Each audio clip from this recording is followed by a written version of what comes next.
Alright guys, welcome back to another episode. So here I am just going to give quick advice, little tip on how to use Robinhood.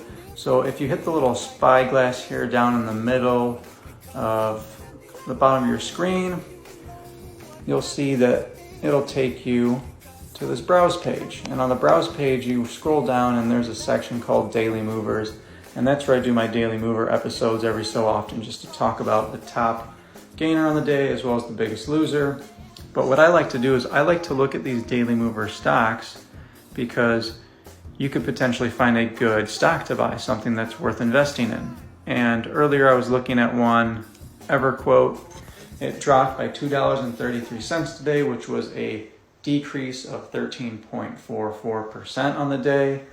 And if you look at this stock, you'll see some news that is going on about it, as well as the 8 analysts that have discussed this stock, and currently out of 8 analysts, 88% are saying it's a buy. You can also go to the earnings report. Shows that in quarter 2 it actually exceeded its earnings, and coming up for quarter 3, those earnings are going to be available on November 1st. So this might be a stock that's worth looking into, seeing if it's something that'll fit your portfolio. But if it at least can track back to where it was prior to this drop, you'll at least get a 13.44% return.